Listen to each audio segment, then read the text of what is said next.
We're here because of you, Anna. And please feel free to introduce yourself to the attendees watching us today. Okay. Well, good afternoon. My name is Dr. Anna Lopez. I'm originally from Caracas, Venezuela. I came to the United States when I was just 6 years old, almost 7.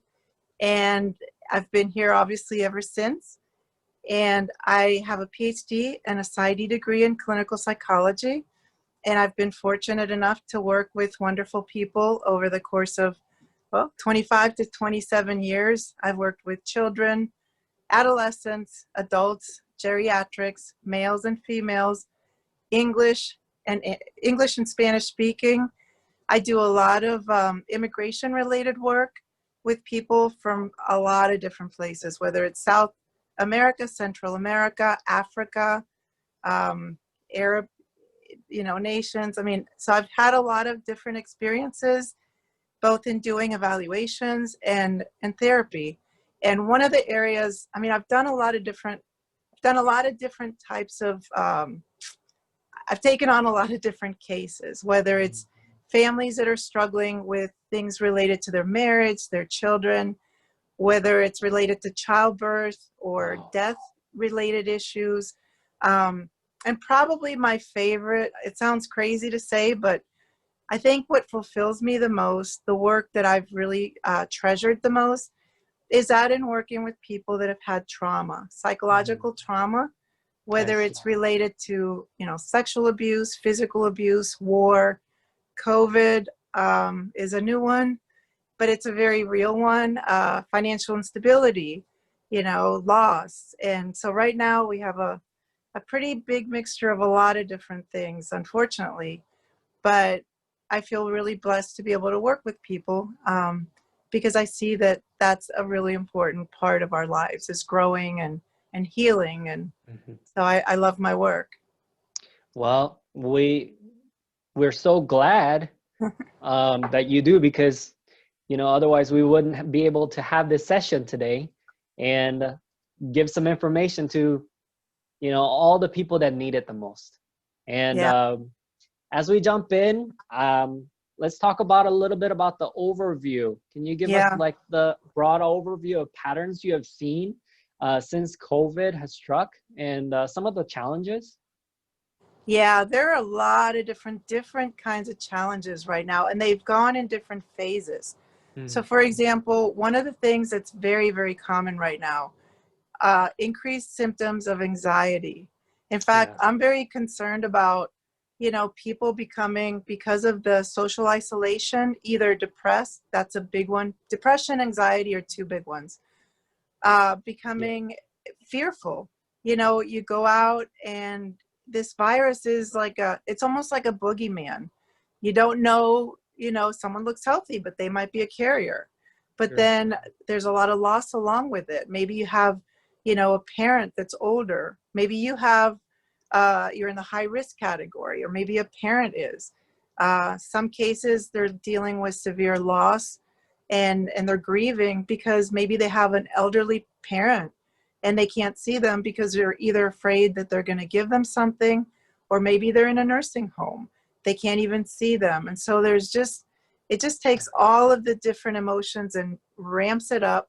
I can tell you that for myself, having worked with many children over the years, I found myself in the beginning of COVID becoming very sad, not only because of what we were going through, but I felt sad because I worked with people and I knew that, and I knew that the situation was such that for example, children that are at home, it's wonderful if your parents are stable and things are good, but I've specialized with working with children that have been abused.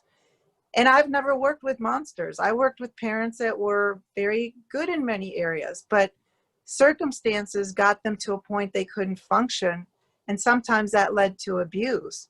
And so here I knew there's financial uncertainty, there's anxiety, substance abuse, whether it's alcohol or drug use, goes up in those situations.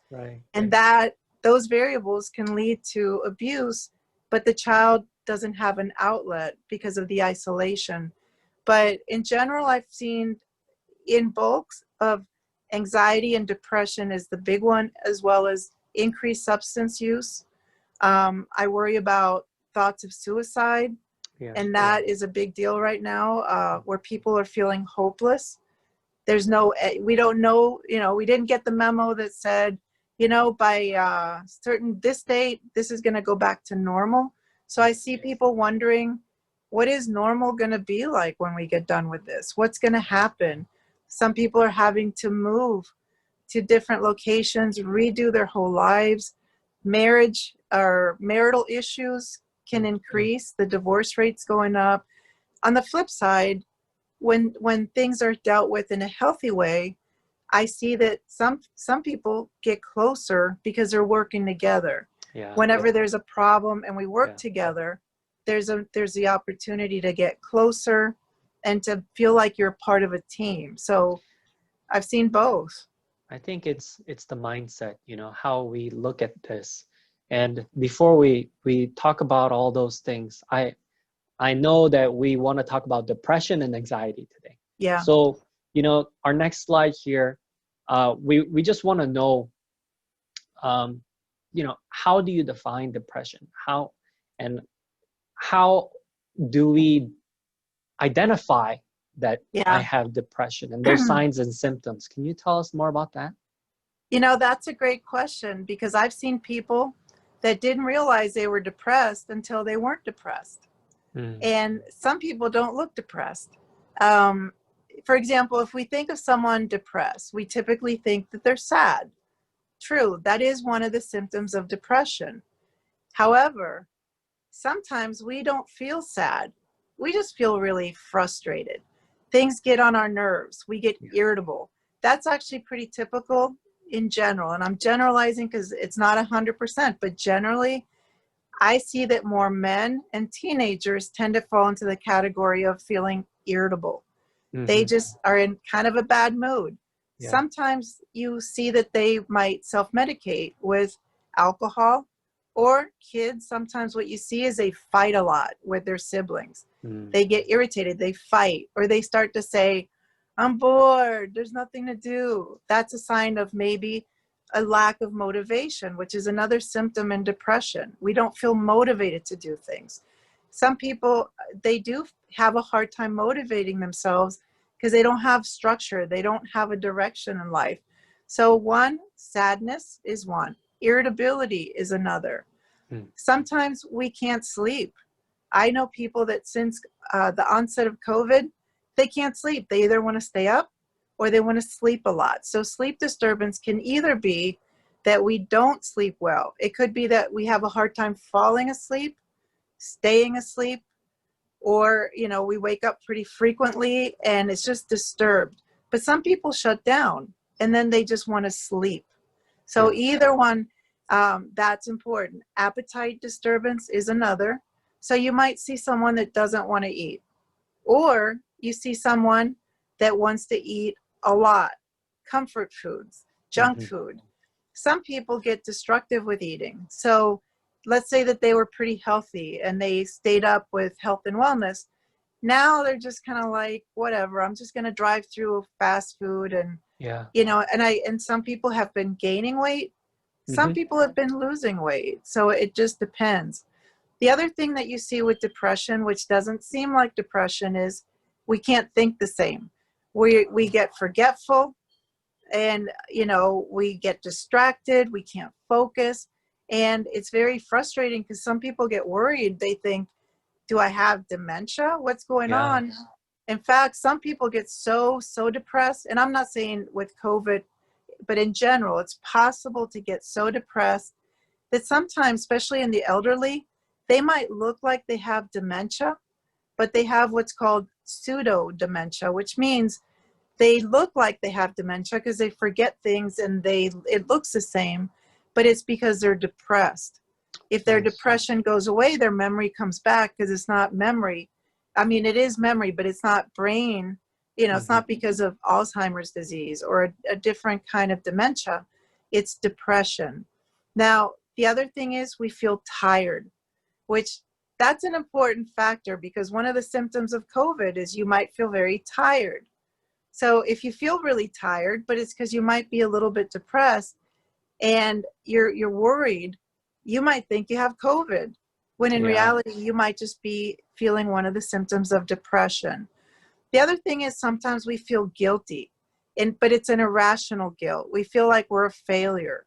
We're not doing good enough. And again, with COVID, that's so easy for it to come together because a lot of us have had, been furloughed or, let go of our jobs. Or if we have Right. a business, we worry about what's going to happen with my business, or it goes out of business. And that can be very difficult because we work very hard to build a business. And so when it doesn't go well, it's very easy to fall into that sense of that we don't feel worthwhile. We lose direction or purpose. The more serious, concerns about depression is that sometimes people feel that there's no, I've heard people say, I don't know what I'm here for, or I don't want to live anymore, or I just want to go to sleep and not wake up. So sometimes it's more passive. Yeah. If I get sick, so be it. That's more of a passive suicidal ideation, but you don't plan on doing anything. To me, I just take it as a sign that we're hurting. Sometimes it gets pretty severe and we seriously have thoughts about hurting ourselves. We have a plan. Sometimes we give away things. That's not a good sign. If someone's very, very depressed, they start to give I away see. all the stuff they have. That's a red flag. And obviously, suicide. The one thing and final thing about depression that a lot of people don't know is that you can be depressed to where you start to hear voices. That's not Oh, crazy. You're not crazy. It's depression. And the voices usually make fun of you or they tell you to hurt yourself. Sometimes you don't hear voices, but you hear like a pss, pss, or hey, something. And it's that you're starting to lose contact with reality. But sure. if your depression gets better, that goes away because it's not schizophrenia. It's not something different. It's depression. But yeah, depression is something very treatable. But sometimes people don't realize that they're depressed or they're ashamed. They feel like they have to be stronger. Right. No, it's not. It's not about how strong you are. Any of us can be depressed. Right now, honestly, it's not unusual for a lot of us to be a little depressed because the situation is depressing. And so it's normal, and we have to acknowledge that it's, it'd be kind of weird if we didn't feel anything. Yeah. To me, that would be unusual. Yeah. Yeah. I know on the other side of depression, there's anxiety. And, Yeah. you know, well, I know some people mistake one for the other. Yeah. And I guess what are some signs that you think people can see that, they are more anxious than depressed? Yeah, and that is a good question to look at also. Sometimes anxiety and depression, sometimes when we're depressed, we might also have a little agitation. But with anxiety, what you find, and people react very differently to anxiety. Anxiety is sometimes a sense that something awful is going to happen. We're worried. We worry. We think, what's going to happen. There's an unknown. There's a boogeyman, and the boogeyman being COVID. Am I going to get it? Am I going to give it? Is what's going to happen? So our bodies react to anxiety. So, for Yeah. example, very, very long time ago, when we have cave people, they felt anxious when maybe a predator is coming towards them to eat them. And so they get nervous. Their pupils get big, the eyeballs, so they can see clearly. Their heart starts to pound real quickly so that For survival. for survival, their, blood goes to the muscles. And so we have the same thing, except for we don't have a lion that's after us, hopefully. But the lion in our world right now is COVID or financial insecurity or loss. And so we could have the same response. Our heart rate starts to go faster at times. We sweat under our, we can sweat. Our hands might get cold and clammy. Our mouth might get dry. I've had cases, one of them is dizziness, or we might actually pass out. I remember a case that I worked with that the person, actually there were two, they were siblings, they were passing out. And that was odd. I didn't know what was going on. And in interviewing them, I realized they were having panic attacks. A panic attack is when you feel all of a sudden a sense of dread. You might have your heart rate start, beating faster. You might feel like maybe you're at Walmart and you feel like, I got to get out of here. I got to get out of here. You feel terrified. You might be having a panic attack. Similarly, sometimes people have a panic attack and they just feel pain in their chest. They think they're having a heart attack. So then they'll go to the emergency room. They'll get checked out. They won't find anything because it's not something wrong with your heart. And they identify you as having a panic attack. Yeah. It's not something that is a weakness. Again, depression, anxiety, it's not a weakness of character. In fact, some people that have panic attacks where they feel like they're having a heart attack, sometimes they're really tough. I've seen that where they're fighters, they can do things and they're very capable, but their body's reacting.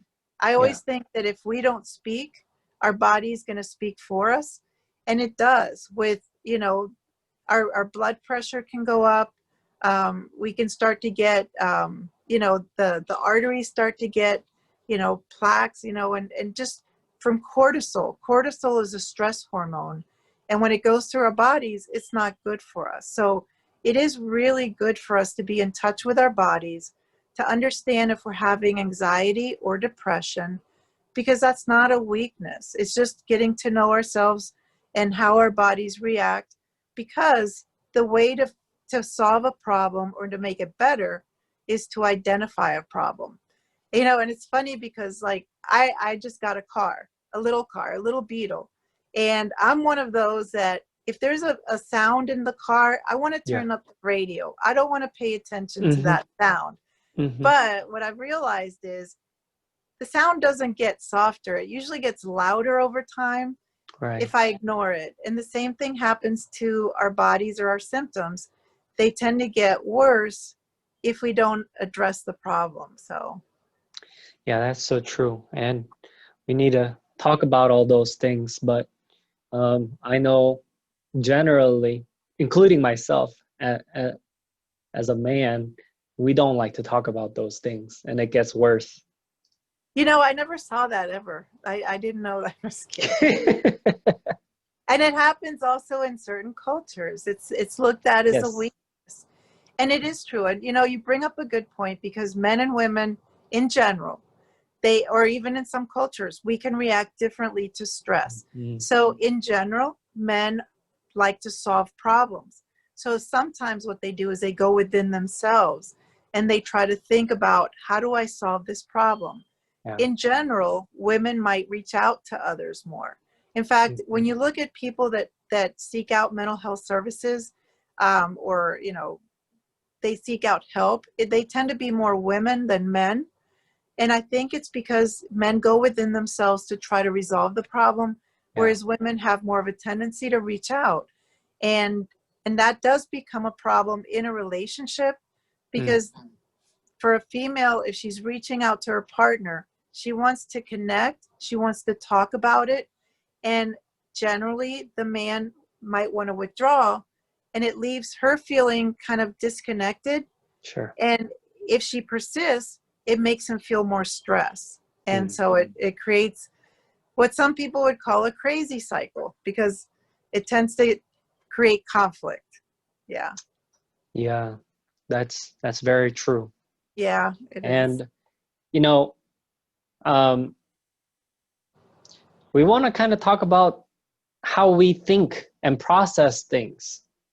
And so I guess managing stress is really important. And like, what are some techniques, I guess, that people can use to stay strong right now? I look at this as a marathon. I look at it like it's crazy, but I would recommend that people do the same thing as if they were going to run a marathon. Okay. So what do? They try to sleep well. They try to eat healthy foods. They try to stay away from perhaps alcohol or too much alcohol. They're not going to use drugs unless it's a medication that helps them. They're going to try to clear out their mind. If you look at sports, Sports psychology is based on keeping a positive attitude. And I don't mean like pretending, like I'm good. It's really feeling like we're empowered. So I can do this, and practicing, putting it into action. And so creating also an environment that feeds that is important. For example, right now, a lot of us, we lack structure. We Yes. lack routine. We were used to getting up, getting ready, showering, eating food, kissing our family goodbye, going to work, coming back. We don't have that right now. There's so many things in our life that were predictable where we don't have it. So we need to create it.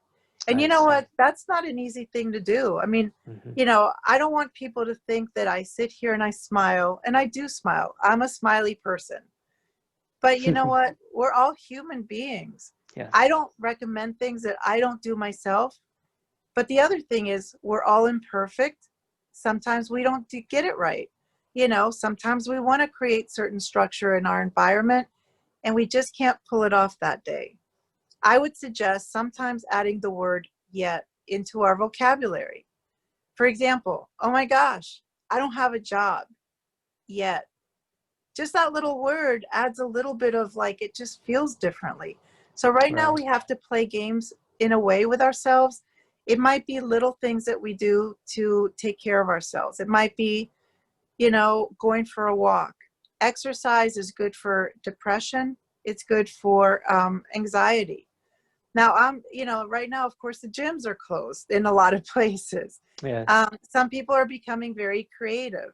And you don't have to go to the gym. It may be going for a walk. And even with that, sometimes it's been difficult because of the social distancing, the wearing a mask.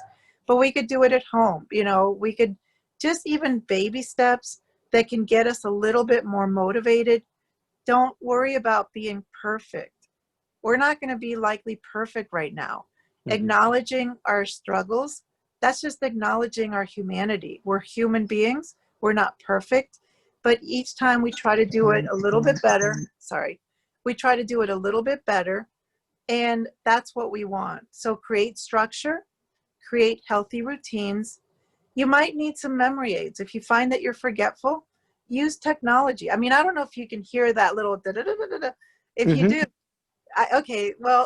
like I said, I do the same thing that I recommend that people do. I have little memory aids, so I don't have to use my energy to remind myself, okay, in 15 minutes I have to do this or that.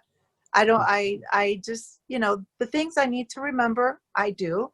The things that are little details that I can just delegate it to my phone, to my, planner, I do that. So take off the excess stuff, get yourself organized, both in what you need to do in your goals, set short-term goals, and every day kind of think, okay, what can I do today to get a little bit closer? Yeah. Reach out to other people for direction. Like, for example, sometimes people right now, they're lost in what to do. I think what you guys are doing is fabulous because it allows them, knowledge is power. And so when they meet with you and they get information about how do I handle different things, that is such a gift that you're giving people, because knowledge is power. Baby steps result in big steps, and structure, consistency, knowledge, that leads us to success in a lot of times. And That's knowing so also great. when to make a change. Sometimes we're afraid of making a change. That's important too. Yeah. No, I couldn't agree more. And so I guess a lot of people are listening, and maybe they weren't eager to seek help, but maybe they're more open to now. And I guess what are some good places you think people can take baby steps and turn to? I think I would start again, creating structure in your environment, getting used to setting goals. Sit down with yourself, make a list of all the things, and if you find yourself overwhelmed with all of the things, make a list of the top 10 things that if you could do, you would feel so much better. Sometimes we're so overwhelmed that that's just too much. So it may be, what do I need to do in the next 10 minutes that will make me feel just a little better? If you're overwhelmed, some people, their houses have gone to pieces because one, their kids are there. It's chaotic. And Right. sometimes just, cleaning a little corner and looking at it, maybe even cover your eye, cover your face and just look at that part that you achieved. Sometimes that motivates us to do a little bit more and a little bit more. So set baby step goals and reach out to figure out from other people what you need to do. For example, some people are scared about the medical things going on with a family member. I would always recommend reach out. Maybe their doctor's not going to have time to talk to you about it, but if your loved one signs a release with their doctor, you can maybe talk to a nurse. And they, sometimes we worry about the unknown. Well, sometimes by having that information, we realize, oh, we don't have something to worry about right now. Or, oh, I don't have to worry about this amount. It's just this little piece. And then I can maybe do this to that. And we break it down so it's not such a big, hairy monster. So knowledge, participating in something like this, or other things where we're not so isolated. Right now, a big problem that we have is that some people feel completely isolated. And it's interesting because I think people are surprised to see that, oh, so you feel the same way? Yeah. Well, yeah, a lot of us feel the same way. That doesn't mean you're crazy, but we're human beings. We need to connect. We need to validate each other. So even if you have one close friend that you trust, it might be reading a book that validates what you're going through. It might be listening to, something on the internet.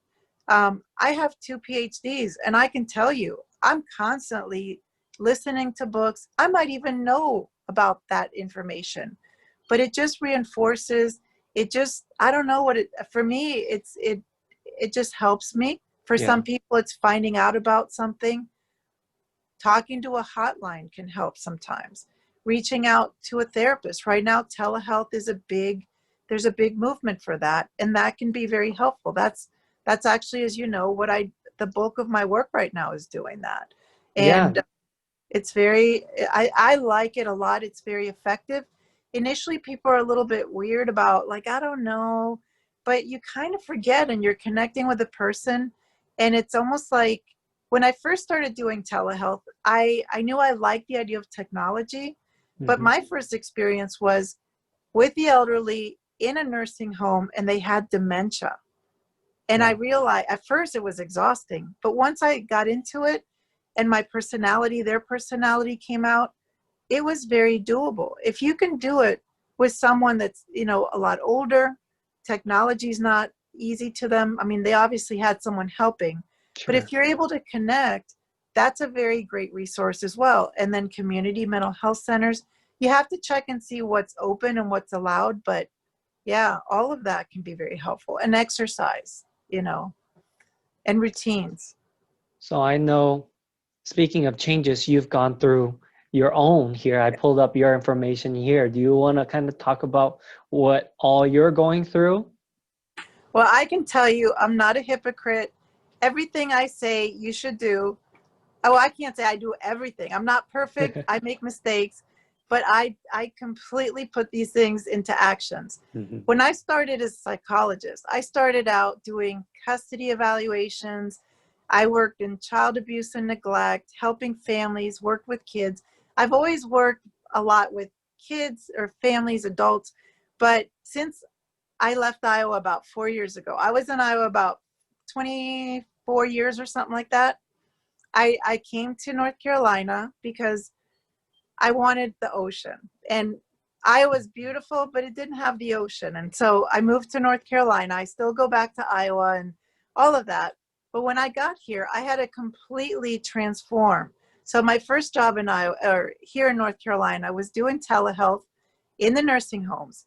My second job, and I did it at the same time, was doing evaluations with people in nursing homes. My third job, and I left one of those, it was working in a prison setting, which was amazing work, but very scary. So I did cell side therapy. It was an all male prison. It was high security. It was frightening, and it was a wonderful experience. Mm. I found it was, you know, a little bit more stressful than I care for, because my style is very, you know, Yeah. empathetic, trusting. And so my body, like I said, stress, your body reacts. My blood pressure was going up, even though I loved the work and I enjoyed it. But, you know, you have to look at your body as well. Then the next thing I did, I went from that to doing disability evaluations with veterans. There's a lot of military here in North Carolina. And Mm. now with COVID, that job was furloughed for 4 months. So I completely understand insecurity. Had someone told me, hey, you're going to not work for 4 months, I probably would have had a panic attack, and I Mhm. probably would have gotten depressed, because Yes. that's depressing and that's anxiety provoking. And I'm not saying that I didn't get anxious, and, you know, probably more anxious than depressed. Although, like I said, thinking about kids and stuff, I also got very sad. There were times that I felt both. But you have to have those anchor points. So I did the same thing I'm saying that people should do. I created a structure, a routine. I try to be physical. I try to avoid, you know, doing things that would make my body feel bad. I tried to be more like, you know, athletic or healthy. And Mm. I faced my fears. It was frightening, but I reinvented myself, and I'm actually doing something that I love. So my message would be, you're going to be afraid of change, but that doesn't mean you shouldn't make the change. Because as we work through those steps and we take the right actions and we get the right information, what we can create is something even better. I love what I'm doing now, but I'm not going to lie and say it was easy or stress-free, but it was taking those baby steps. I would have to say that it was the recipe to get me to where I'm at now. And that doesn't mean life is not stressful still. So, you know, life is a journey. We keep having to reinvent ourselves and deal with change. Um, that's it for today. And we really appreciate everybody's support. Anna, your time, Thank and, you. you know, a great message for all of our attendees and for ourselves as well. And thank you, everybody. And we'll see you guys soon.